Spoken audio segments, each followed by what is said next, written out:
रात के 12 बज चुके थे।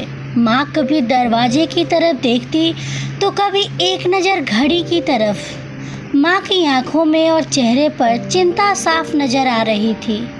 थोड़ी ही देर में दरवाजे की घंटी बजी। माँ ने काफ़ी तेज़ी से दरवाज़ा खोला और सामने बेटे विक्रम और बहू मान्यता को देखकर पूछा, इतनी देर क्यों हो गई?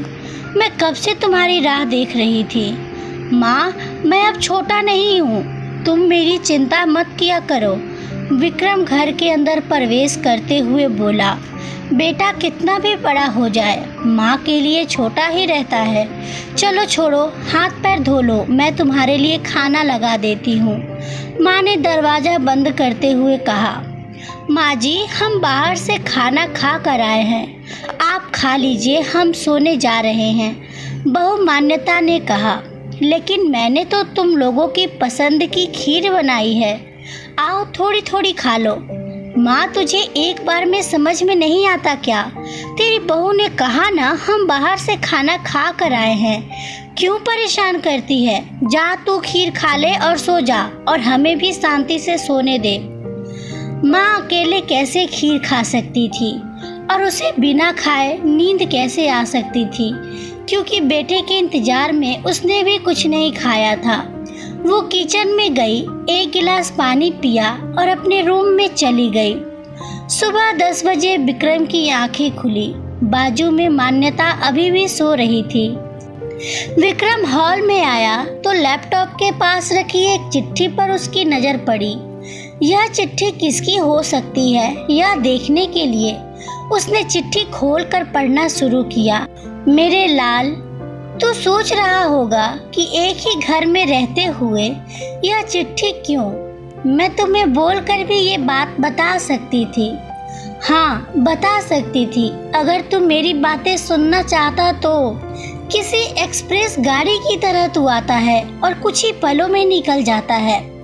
खैर वो सब जाने दो। कल तुम्हारा जन्मदिन था, इसलिए मैंने खीर बनाई थी। सोचा कम से कम आज के दिन साथ में बैठकर खाना खाएंगे।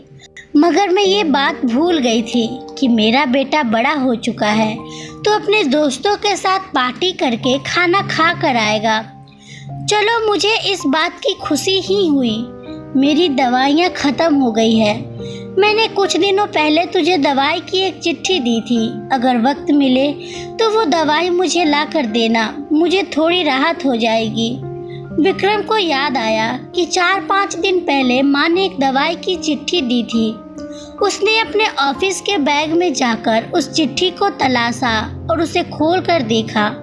उसमें लिखा था, मुझे ऐसी दवाई लाकर दो जिससे मैं अपने बेटे को भुला सकूं। विक्रम को रियलाइज हुआ कि मुझसे बहुत बड़ी गलती हो गई है। उसकी आंखें नम हो गई। वो तुरंत अपने माँ के कमरे की तरफ दौड़ा। सबसे पहले उठ जाने वाली माँ आज क्यों नहीं उठी थी, देखकर उसे आश्चर्य हुआ। उसने माँ को उठाने की काफ़ी कोशिश की, लेकिन माँ एक गहरी नींद में सो चुकी थी। विक्रम के पास फूट फूट कर रोने के अलावा और कोई चारा नहीं बचा था।